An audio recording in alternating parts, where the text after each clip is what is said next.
Gracias, señora presidenta. Estamos tratando o poniendo en consideración los dictámenes de 3 decretos de necesidad de urgencia que fueron tratados en la Comisión Bicameral de Tratamiento Legislativo. 3 decretos de necesidad de urgencia vinculados con el combate, con el tratamiento, con la atención de la ciudadanía frente a la pandemia. El decreto de necesidad de urgencia 167, el 411 y el 431 de este año. Por supuesto que antes de entrar a considerar cada uno de estos decretos, no se puede omitir que estamos en un momento sumamente triste, en un momento doloroso, en donde en nuestro país hemos superado la cifra de los 100.000 fallecidos como consecuencia de esta pandemia. Y no podemos menos, y lo hago a título personal, pero no tengo la menor duda que es compartido por todos los miembros del bloque y espero de todos los miembros de este Senado, nuestra adhesión al duelo decretado por el Poder Ejecutivo Nacional por 5 días en homenaje a las víctimas de esta pandemia. También en esta nueva sesión donde volvemos a tratar y a analizar y a discutir medidas para prevenir y para combatir a este virus, queremos desde nuestro bloque rendir un homenaje y hacer un profundo agradecimiento a los trabajadores de la salud, a médicos, enfermeros y a todos los que están en la primera línea de fuego para combatir esta pandemia y para atender a las víctimas del COVID. Estamos tratando 3 DNU en bloque que tratan, insisto, medidas que tienen que ver con esta pandemia. A lo largo de este más de año y medio que hemos transitado con el virus, mundialmente se ha llegado a algún consenso, que para poder hacer frente a esta pandemia, las medidas fundamentales son los cuidados individuales, la conciencia individual, las medidas colectivas de prevención, fundamentalmente el aislamiento, el distanciamiento, restricciones que toman los estados frente a distintos momentos por los que atraviesa la pandemia. En tercer lugar, el fortalecimiento del sistema de salud, particularmente en países donde tenían un gran déficit o habían estado abandonados como el nuestro. Y fundamentalmente, la vacunación. Primero, el descubrimiento de una vacuna, de una fórmula que permita inocular a las personas y inmunizarlas frente a este virus, y después una campaña para que la gente se vacune, ya que no podemos obligarla. Y frente a estas 4 medidas fundamentales en las que hay un consenso mayoritario, en nuestro país vimos 2 grandes grupos: los que promovían estas medidas, acompañaban y apoyaban, y los que la boicoteaban y obturaban. Y dentro de la oposición había dirigentes en los 2 caminos. Dirigentes que decían que había una infectadura, que quemaban barbijos, que agitaban la desobediencia civil frente a las medidas que dictaba el Estado, que decían que la vacuna era veneno, que llegaron a denunciar penalmente al presidente por envenenamiento, y otros que acompañaron con responsabilidad y con conciencia de que estábamos enfrentando una pandemia de dimensiones inconmensurables, única, por lo menos en este siglo. Y hoy estamos tratando 3 decretos de necesidad de urgencia que van en esta dirección. El 411, que es la prórroga de otros anteriores que ya hemos discutido y debatido, que establece medidas generales de prevención frente al COVID, que se aplican en todo el país, que habilitan a los titulares de los gobiernos provinciales a tomar medidas de restricción de acuerdo con parámetros objetivos para no estar discutiendo en cada momento qué medidas tomar, sino tener parámetros objetivos permanentes. El DNU 167, que prorroga la emergencia sanitaria y que concreta y sencillamente lo que hace es habilitar a las autoridades sanitarias a contratar a exfuncionarios o exfuncionarias, a personal jubilado o retirado, exceptuándolo del régimen de incompatibilidades vigentes para tener más personal para atender, que establece un régimen de certificación de especialidad provisoria para quienes no cuenten con la habilitación puedan estar habilitados y atender en esta emergencia, que habilita a los Ministerios de Salud y Desarrollo Productivo en forma conjunta para fijar precios máximos y esto evitar la especulación de algunos que son quienes comercializan elementos esenciales y que aprovechan estas situaciones para aumentar los precios desmedidamente. Todas medidas razonables y que hemos ya discutido y aprobado en otras oportunidades y que también queremos acompañar ahora. Y el decreto 431, que establece un nuevo marco legal para el desarrollo del Plan Nacional de Vacunación y fundamentalmente para promover vacunas destinadas a los niños, niñas y adolescentes que todavía no tenemos.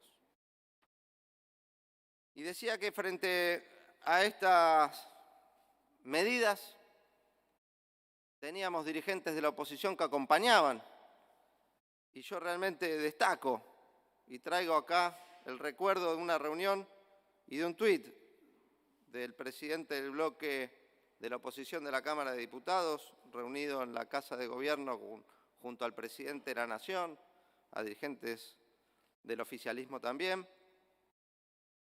Mario Negri decía, sentado además junto al presidente de la bancada opositora de este Senado,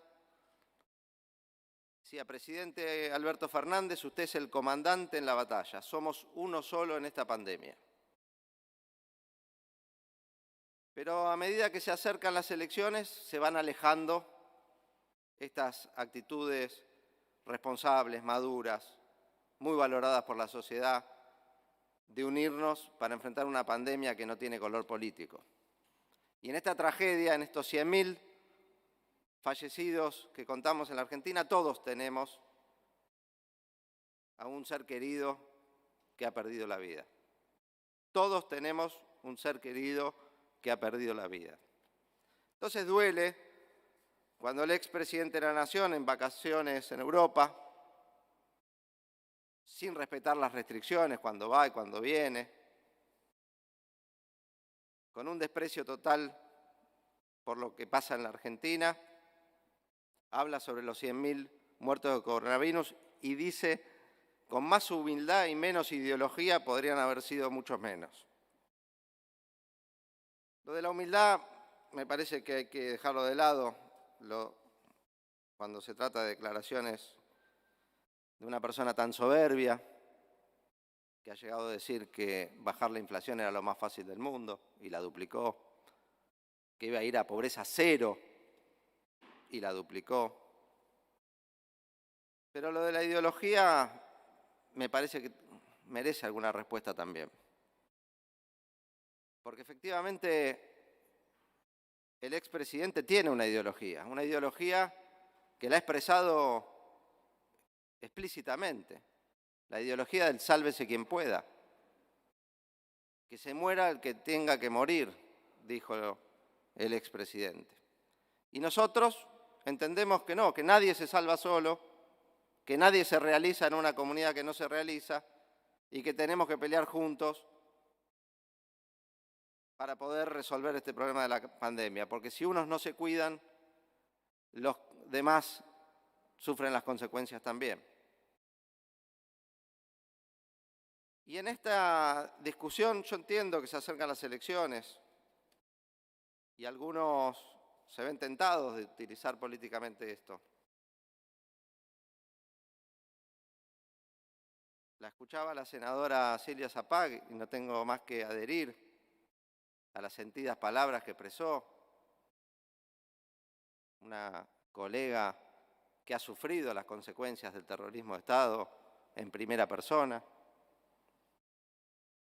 Y la verdad que duele cuando se hacen estas comparaciones. No solo con el terrorismo de Estado, con la guerra de las Malvinas se ha comparado esta situación. Y quiero, con un espíritu de achicar las diferencias, ver el lado positivo a las declaraciones que mencionaba la senadora Zapag.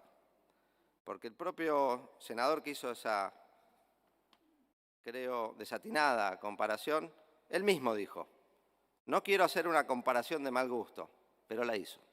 Pero él sabía que era de mal gusto. Y en esa mirada optimista de las declaraciones desatinadas, quiero destacar también que por lo menos ese senador reconoce, y espero que sea la posición de todo el bloque, que los desaparecidos son 30.000. Ese es otro de los consensos que esta sociedad debe, de una vez por todas, alcanzar. Nunca más al terrorismo de Estado. Son 30.000 los compañeros detenidos desaparecidos en nuestro país. En estas discusiones estamos, y por supuesto que las leyes no son perfectas, que las normas pueden tener matices en la discusión, y seguramente dentro del oficialismo también lo tenemos. Por supuesto que no nos agrada tener que aceptar una modificación por DNU de una ley que votamos en este Congreso, por las presiones de un laboratorio internacional acompañado por dirigentes de nuestro país que presionaban juntamente con ese laboratorio. Pero no hay ideología, como cree Mauricio Macri, en las decisiones que toma el presidente en el marco de la pandemia. Hay bastante pragmatismo de buscar vacunas donde sea. Y vale para esta pandemia, para esta enfermedad o para cualquier otra. Lo decía Máximo Kirchner en la Cámara de Diputados. No hay ningún prejuicio para con ningún laboratorio de ningún país. El PAMI, desde que Alberto Fernández es presidente, le compra a Pfizer medicamentos y en estos 2 años le ha pagado 1.460 millones de pesos en medicamentos a Pfizer. No hay ningún problema con ningún laboratorio por su origen, mientras tenga y traiga soluciones al problema de salud de los argentinos y las argentinas. Es más, le estamos pagando los argentinos, a través de esta gestión, los más de 19.000 millones de pesos que dejaron de deuda en la gestión anterior a los laboratorios internacionales. No hay ninguna cuestión ideológica contra nadie, es defender los intereses del Estado. Y en ese marco se discutió el régimen jurídico de la compra de vacunas y vamos a acompañar, aunque no nos agrade del todo, vamos a acompañar también este DNU porque nos va a permitir, haciendo concesiones que nos hubiera gustado no hacer, conseguir las vacunas que hacen falta para avanzar con la campaña contra el coronavirus. Así que, señora presidenta, esperando que recuperemos pronto ese espíritu de colaboración, de que el presidente es el comandante en esta batalla, de que estamos todos del mismo lado, vamos a acompañar la aprobación de estos 3 decretos de necesidad de urgencia. Muchas gracias. Gracias, senador. Tiene la